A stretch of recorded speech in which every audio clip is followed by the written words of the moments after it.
Why has McDonald's gotten so expensive? I remember you could get a big double for like $1. It was on like the dollar menu. And I don't know how much it is now. Well, I think I got some the other day. I think it's like $2.59 or something like that. It's getting pretty crazy. But yeah, so let's figure this out right now. How much does a Big Mac cost? I'm talking medium fries, Coke, and the famous burger. The whole meal. If you guess less than $18, this menu begs to differ. I was going to say $10. 10. And this isn't new. 18's crazy. Wait. 18 bucks 18 for fries for, well, let me guess, large everything. less than $18. This menu begs to differ. There's no way it's $18. Where is this guy living in Hawaii?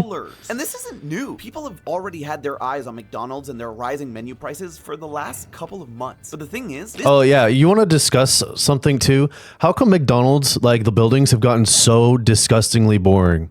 Like it's awful. They look, it's just corporate America. They're not even trying to hide it at this point. It's so bad.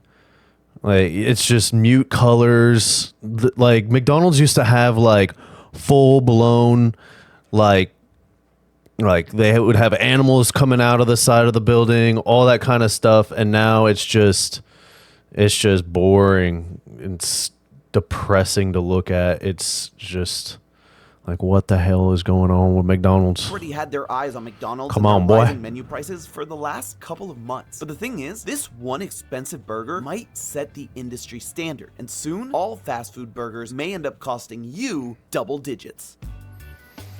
Inflation's gotten so crazy now. Even McDonald's, the cheapest place to eat. $18? I'm still not over it. I mean, I know the days of the dollar menu are obviously far gone, but this just seems absurd. McDonald's is fast food. They've been synonymous with quick. Low key though, if you get the app, you do save a ton of money. And they have a lot of decent deals, but still, it's not even going to compare to the dollar menu back in the day. Meals since before I, and a lot of you, were even alive. There are some reports that claim they've even increased their prices by over 100% in the last decade. And everyone from Twitter and TikTok to news outlets like CNN and NBC have been digging into the golden arches. So much so that the president of the company came out to clarify that it's not true and that their prices haven't risen as much as you think. Well, today, I'm going to get to the bottom of this issue by They've definitely rose a lot, for sure. Finding out if this is just another case of classic corporate greed, and how this might just spell the end of cheap fast food forever. The discussion around McDonald's has been going on for a few months now, and it goes way beyond just the ridiculous Big Mac price. People are upset because something that historically has cost so little is starting to seem like a luxury item. But how has McDonald's been able to keep that's happening more and more nowadays? Well, like we talked about in a previous video, a large part of it is because they really make their money through the rent and fees they charge franchise owners. Oh yeah, what's that movie called?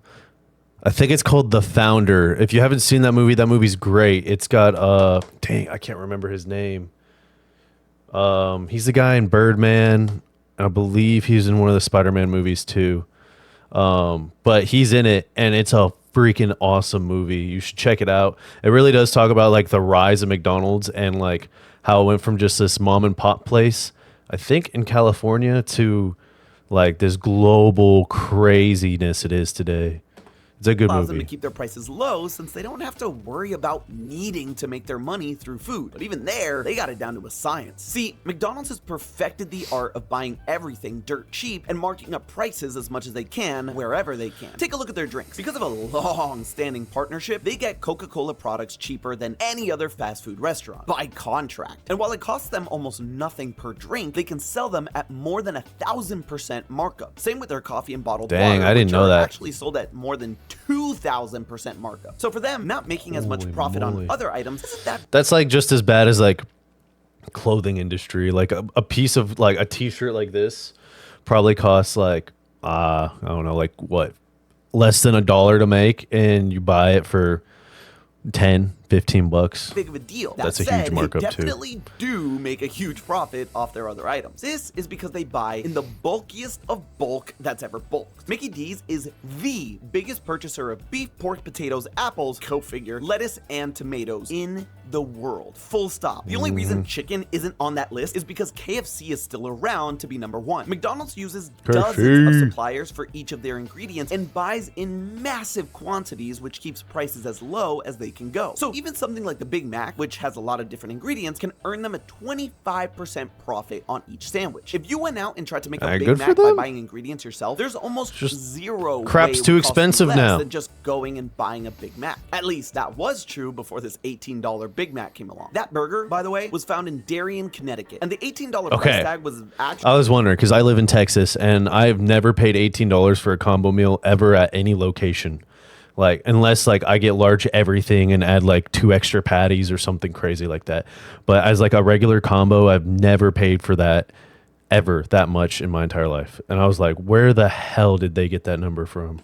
For the whole combo. That's the burger insane, itself though. only costs $10.19. And I should clarify, since I'm just a PNG cutout, that I was using the world's largest air quotes there. You know what? Let's run it back for emphasis. The burger alone only costs $10.19. So if McDonald's has perfected I think the art of here making the a cheap burger costs like how the $6 heck something. did this happen? The first step in finding that out is figuring out just I'm how no much it McDonald's costs expert. I'm probably McDonald's wrong. to produce a Big Mac. Now, the most important thing we need to keep in mind is that the price we pay for the burger is absolutely not what it costs the restaurant to make it. Otherwise, they'd earn no money. In fact, they would lose money, and that's not really good for business. It's hard to say for certain how much each item truly costs the company and the owners of each store without seeing their extremely classified profit and loss sheets, but in my research, I was able to dig up waste sheets uploaded by employees that can give us a pretty good idea. Waste sheets are ways McDonald's locations keep track of how much food they throw away for a number of reasons, like if the burger happened to fall on the ground before they got it to a customer. This helps managers and owners keep track of stock and know which employees they need to send to the McDungeon. The first sheet is at least 10 years old, according to the person who posted it, but shows that back then, a Big Mac would cost 77 cents if wasted. The second sheet is more recent, from 2020, and the price has increased as expected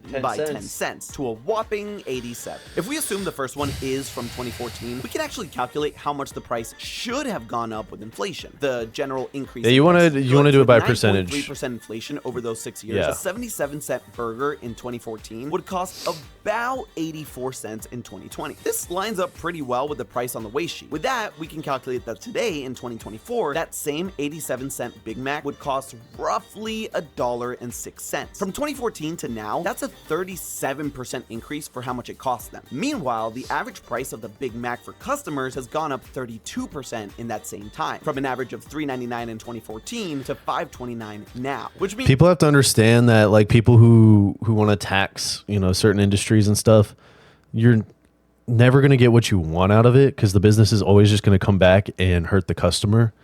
So doing that kind of stuff is kind of irrelevant. Plus, all these businesses have so many ways to avoid taxes. It's crazy. Like, if you want to go down a good deep rabbit hole, you should really look up like videos on like how businesses like Nike avoid paying tax. It is crazy. So people who advocate for high taxes, in government, it really, really just hurts like middle and lower class people.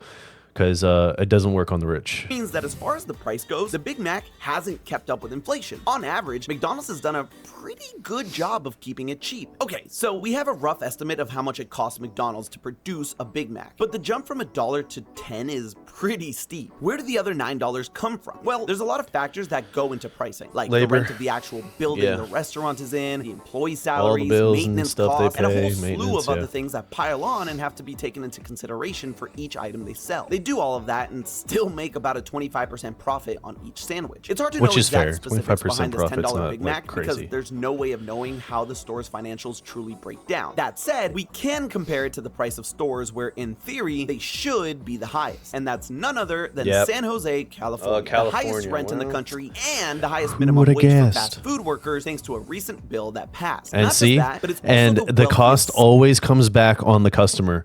So that none of this stuff that seems like is a good idea for like workers and like and sticking it to big business, it never works. It always hurts like the middle class and the lower class. It never freaking Those works. three are the major determinants of final price. It sucks. Like there's ways to truly think about it, but usually the most common answer that pops in your head first is always the wrong way about going about it. The price of Big Macs in all of the 17 open locations in the San Jose city limits, and the average totals up to $5.73. Even though rent is higher, employees are paid more, and people can, on average, afford to pay more there, the burgers in San Jose are just over half of the price of the burger in Darien. So what gives? Well, the answer lies in how McDonald's makes the majority of their money, the individual stores. See, McDonald's is a franchise, meaning the company allows people to use their brand, products, and services. In exchange, the franchisee pays McDonald's a pretty hefty initial fee, something we covered back in our Secret 7-Eleven video, as well as rent for the building the restaurant's in, and a percentage of the sales they make. Essentially, it's like buying your very own copy of the big company. What you might not know is that one of the rights that franchisees have in the US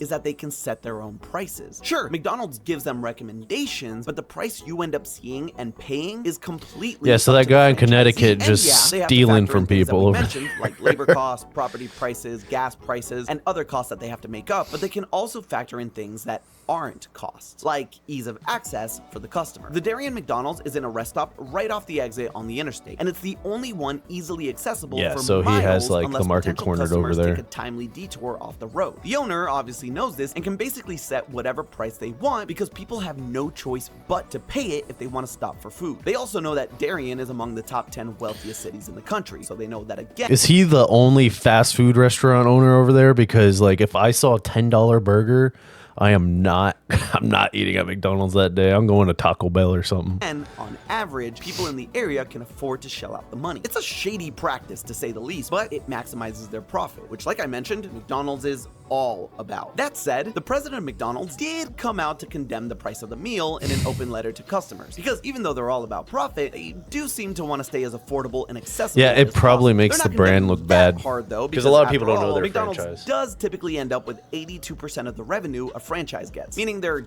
definitely reaping the benefits of the $10 burger. 82% sounds like it sucks for the franchise owners, but when you consider how many burgers a location sells, it can be pretty profitable for everyone. So I wouldn't go playing the tiny violin yet, especially because this price tag has some serious repercussions for me, you, and all customers. Because price increases like this can have a ripple effect. McDonald's and other fast food places typically set their prices based on what others are doing. This is called competition-driven pricing. Yeah, see, so like that's why I asked. I was like, is he the only fast food place over there? Because like I would not be going to McDonald's, like I said. And raising your prices might cause other places to lower theirs in order to seem more attractive to potential customers. Yeah. This can negatively affect your own sales and cause financial issues. That's why in places like San Jose, you see relatively similar prices because owners need to keep customers coming to their store as opposed to their competition. That said, unfortunately, what also ends up happening is that restaurants will actually increase their prices to match their competitors. Again, this is from a profit maximization standpoint. If owners see one place is still thriving with higher prices, they'll increase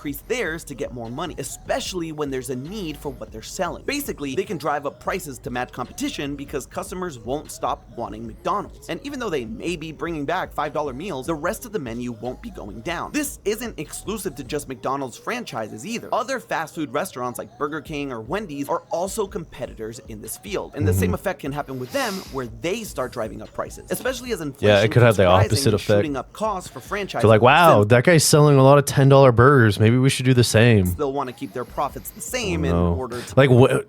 I don't know. Is Wendy's still doing that stock market freaking burger like they were talking about, where they were gonna like fluctuate the prices of their menu based on like the busy hours of the store? Because that, I was hoping that would never happen because that is insane. Stock market fast food. Only in America. What this means for you is that this one $10 burger in Darien, Connecticut might be the first domino to fall in a line that'll lead to double-digit Big Macs being the new normal. Hope not. But, Holy hey, shit. That's just a theory. A food theory.